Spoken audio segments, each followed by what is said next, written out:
favor favor so. Your so. words I We go, catch I every don't time know from what your that means. air I What does it go. mean that sickness is Sickness catching? is It means catching. It's contagious, Oh, right? You can catch a we're sickness. favor Oh, so. we're Well, what's favor so. favor? Favor Here's is when the people iambic like you. pentameter Oh, is we're gonna favor mess with so. your We're favor so understanding a catching. little bit. It's right there. We Because have to keep in we have an mind that this is economy of plain syllables. language, what we So, oh, speak. were It's favor very so, easy to get were that afraid it by the were so poetry that of all of it. favor caught So, like in other words, sickness. You start Helena's to pick job up is it's on kind of this like that song by because Little Big Town Girl Crush, where the entire song is, oh, I have this crush on this girl. She has long blonde hair. She's got a magic touch. I wish I could smell like her and sound like her, because maybe if I had all that, then you would love me. That's the song Girl Crush. That's sort of Helena. That's what she's talking here. Your words I catch fair, Hermia. Ere I go, ere means before. My ear should catch your voice. My eye, your eye.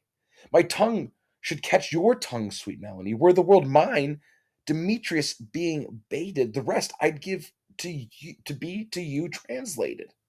Oh, teach me how you look, and with what art you sway the motion of Demetrius's heart. She wants to be taught by Hermia. How is it that you capture the heart of Demetrius?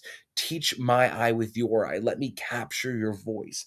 Not necessarily like that girl crush be you, but like teach me, how are you doing this? And Hermia says, I frown upon him, yet he loves me still.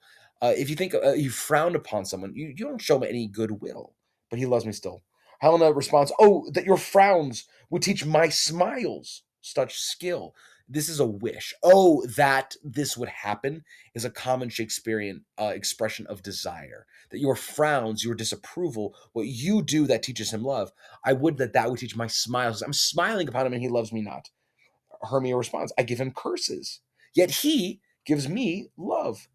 Helena again petitions, oh, that my prayers could such affection move.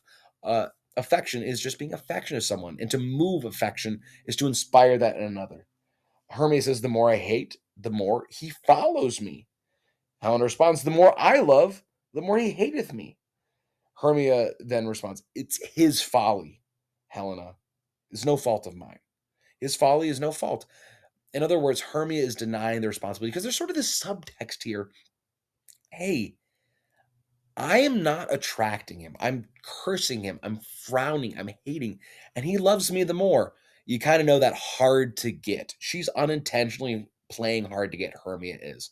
And Helena's like, I wish I could learn this. Helena may be a little bit too eager. However, Hermia does point out that his folly, his stupidity, and not recognizing the total package that you are, Helena, that's not my fault. Helena says, none but your beauty. Ah, there it is. It's that you're more beautiful than I am. Your beauty is the real problem. That's why he loves you, Hermia. None but your beauty. Would that fault were mine. Anytime Shakespeare is saying is would that, it's a wish. Would that this would happen. Would that fault, what is the fault? Her beauty. Would that I had that fault, that beauty that entices Demetrius' eye. Well, Hermia responds, take comfort. He no more shall see my face. Lysander and myself will fly this place. Before the time I did Lysander see, seemed Athens as a paradise to me. Before the time I did Lysander see, this is inverted syntax because we're in verse. We're in poetry. We're not in verse. Verse is just spoken word.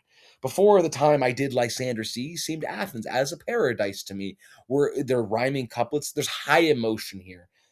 Helena is experiencing this high emotion of jealousy. Hermia and Lysander are feeling the tension of being hunted down by society, but also the excitement of running away in love to each other. Before the time I did Lysander see, just flip that around. Before the time that I saw Lysander, Athens seemed as a paradise to me. So, in other words, when she saw Lysander, then Athens no longer was a paradise. Oh, then what graces in my love do dwell that he hath turned a heaven unto a hell. It's this idea that seeing him has made this place untenable to live in. And that's really the Athenian law that she can't be with him. Lysander says, Helen, to you our minds we will unfold. Think of a scroll. You unfold a scroll and then you can read it. So he says, Helena, to you we will unfold, we will reveal our minds. Tomorrow night, when Phoebe doth behold her silver visage in the watery glass, Phoebe is another word for Diana or the moon. So when the moon sees her silver, because it's moonlight, visage is view in the watery glass. Essentially, when the moon reflects upon the sea, so it's nighttime. decking with liquid pearl the bladed grass, that's dew upon the grass, a time that lovers' flights doth still conceal through Athens' gate, we have devised to steal. So at that time when lovers' flights doth still conceal, that the night is always when lovers are stealing around, they're sneaking around. Think Romeo and Juliet. Romeo comes under the cover of night to Juliet. At that time, it's customary for lovers to always fly away. At that time, we will through Athens' gate, leaving Athens, we have planned to steal. Hermia picks up the theme. She says, and in the woods where often you and I upon faint primrose beds were wont to lie. Faint means pale, primrose is a flower. Where wont means accustomed to lie, emptying our bosoms of their counsels sweet. Bosom meaning heart, but also like not literally the heart, but just sort of like what's in your heart. So oftentimes Helena and Hermia would go there and they'd reveal their sweet counsel. They'd share their thoughts with one another. Remember, Lysander earlier spoke, hey, you know that place that you and Helena and I would went to celebrate May Day? So Helena knows this spot. And that's going to be important plot wise that Helena knows where this is. So she says, and in the woods where often you and I, upon faint primrose beds, were wont to lie, emptying our bosoms of their sweet counsel, there my Lysander and myself shall meet. And thence from Athens turn away our eyes to seek new friends in stranger companies. Stranger companies is not companies who are strange. They're weird, but like they're actually strangers.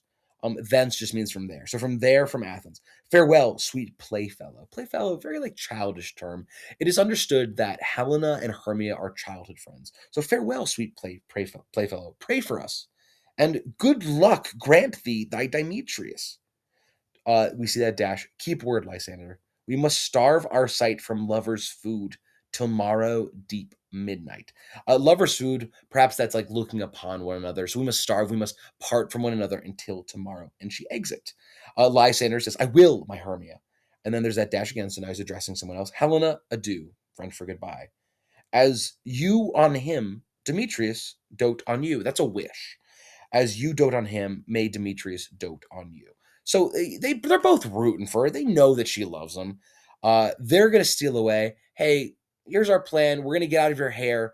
He's he's all yours now. You don't need to worry about Hermia. That's very sweet. They leave. Now Helena speaks to the audience.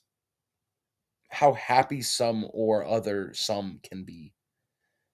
Through Athens, I am thought as fair as she. Interesting again, keep in mind that this was the argument of Lysander, that Lysander is as worthy as Demetrius. Here we have Helena is as fair as Hermia. But what of that?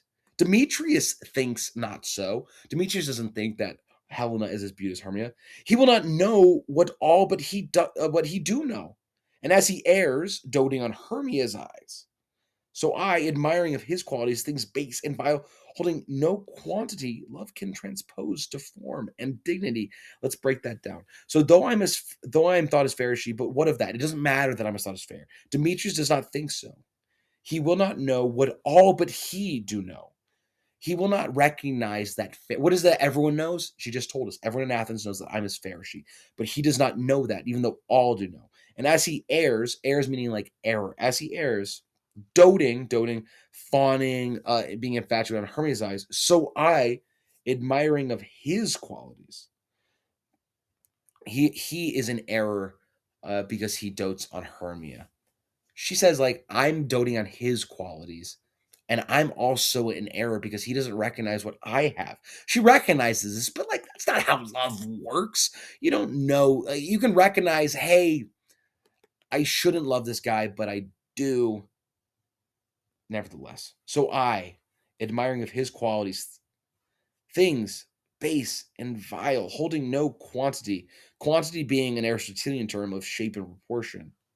Love can transpose to form and dignity. Now Shakespeare's sort of waxing poetic on love. So these are Aristotelian terms. So even though there's things that are base and vile, very lowly and unappealing, they hold no quantity. They have no shape. They have no proportion. They're formless. They're chaotic. Love itself can transpose, can change it to form. Think of like the Platonic form. It can have form. It can have dignity and worth. Love looks not with the eyes, but with the mind. And here, this is a little bit of a reference of like Cupid, the winged baby, is often called blind. It's this idea of, though Demetrius has base and vile qualities, love changes that. Think of Shakespeare's famous sonnet. I don't remember which one it is, but uh, it's this idea of like, my mistress' eyes are nothing like the sun. It's this, or maybe not the sun, but it's this idea of like, her hairs are wiry, her breath reeks. She's not beautiful, but because I love her, I find my love to her more rare than any other love. It's this idea that love can transform the most base and irregular individual to something that's divine and godlike. And that's what she's reflecting here, because love doesn't look with the eyes. It doesn't matter what you look like, it looks with the mind. And therefore, is winged Cupid painted blind? And that's the baby is often painted blind, nor hath love's mind of any judgment taste. Love's mind, that thing that it looks with, doesn't have a taste for judgment. Love just loves. Wings and no eyes figure unheedy haste. So Cupid is this little baby who's blind but also has wings. And what they symbolize is unheedy haste. Love just goes. Think about when you just see someone, it's love at first sight. That is hasteful, without heed. And therefore is love said to be a child, because in choice he is so oft beguiled. All of this is a reflection on sort of this image of Cupid as the god of that which makes people fall in love. Children are often beguiled, they are tricked. And therefore, are those who fall in love often sort of tricked to fall in love with the wrong person. And many people can encounter that. And here is a really beautiful image about why perhaps the Greeks thought of Cupid, the being that makes people fall in love, as a blind winged child. All of them symbolize something. And Helena knows this. She knows that that Demetrius is base and vile. I mean, he doesn't love her, he loves someone else. That's bad news number one. Perhaps he's not really that handsome or that kind. Clearly he wooed her and then left her. She knows he's not the right guy, but she goes, but love is blind and it's hasty and it's easily tricked. And I know all that. As waggish, meaning playful boys in game, themselves forswear, so the boy love is perjured everywhere. Perjury is where you testify against, you lie in a court.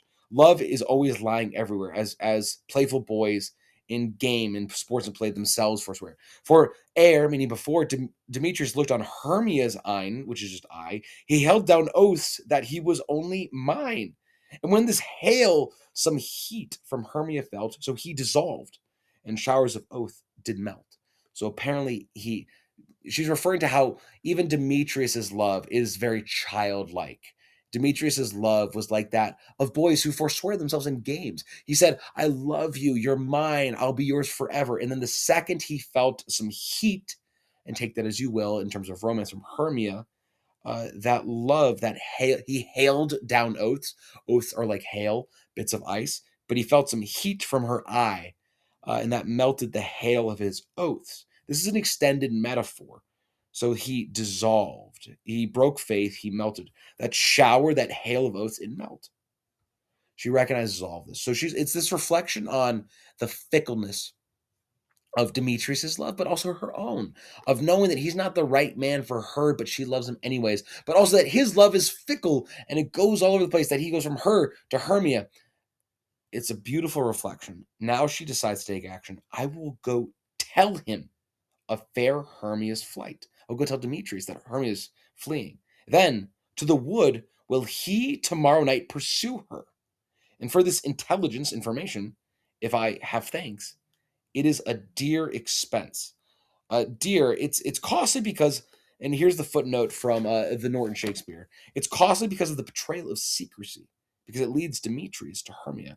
Or, and this is the gamble she's taken, it's welcome because, hey, I helped you out. Not the best plan, right? Like Demetrius is going to follow Hermia. Oh, thank you so much for helping me chase this girl, but it was all for naught. So I guess I'm so grateful to you that I'll marry you. Not a great plan. However, she says, then to the wood will he tomorrow night pursue her. And for this intelligence, if I have thanks, it is a dear expense. But herein mean I to enrich my pain, to have his sight thither and back again. She's going to enrich her pain, this pain of that Demetrius is causing her, to have his sight thither, thither means there, towards Hermia, and then back again towards her. This is a whole plot. I'm going to have Demetrius pursue her, but ultimately my helping that will get him back to me. And she exits. So there we have it. There is going to be the crux. Lysander and Hermia are running away. Helena knows of this and is going to set Demetrius in hot pursuit so that she herself might possibly win his affection.